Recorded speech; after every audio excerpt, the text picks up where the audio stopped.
top of the line TV at that moment in time. For me, you could save, or you might just have to consider a more budget friendly approach. What's going on, everybody? It's your boy Adam with the Real Deal Tech Spot. Today I'm going to be helping y'all identify a good budget TV. So since all budget TVs aren't created the same, obviously, many people just might get blindsided by the thought in their head that bigger is better. So I want to help you put into perspective exactly what you get from a TV when you're looking at it in the store, so you don't accidentally walk out with something that might let you down.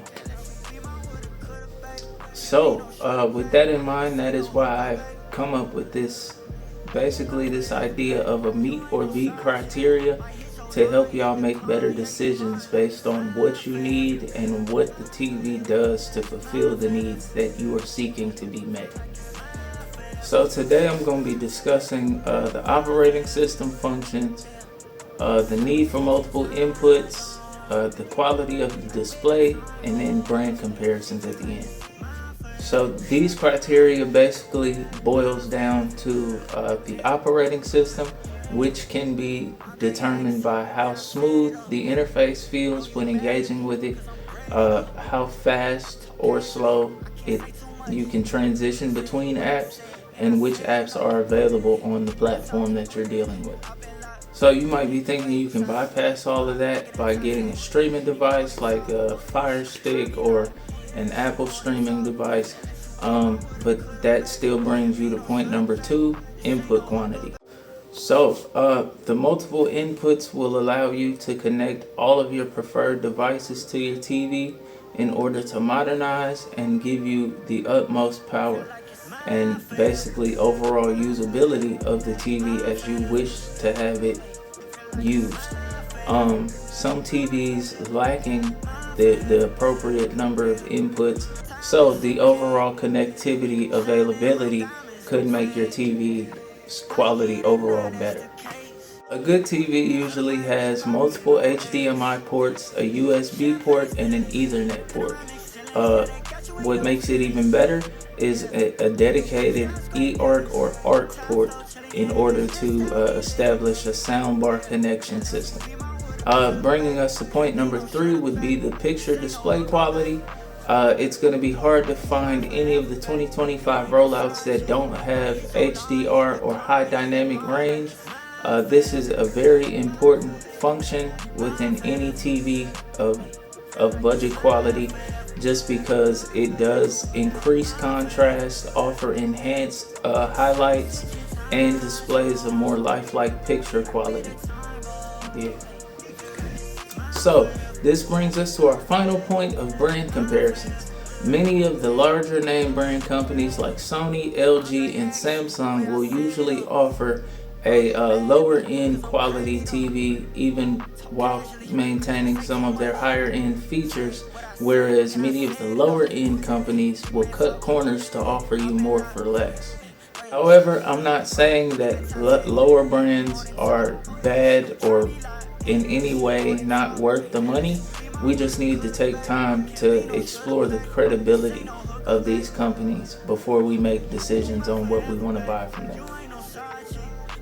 So, with the proper amount of inputs, for me, I typically seek 3 or more inputs so I'm able to connect all of the preferred devices that I have currently waiting to be connected to the TV in order to improve the overall functionality of the TV.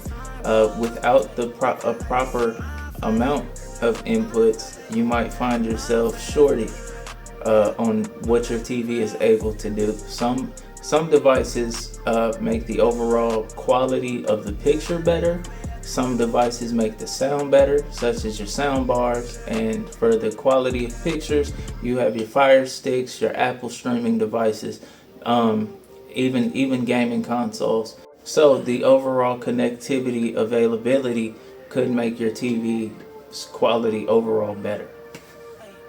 Alright, so for the real deal wrap up about how to spot a good budget TV, one thing for sure is that the TVs might look great, but they will not be able to provide an authentic OLED or QLED quality picture.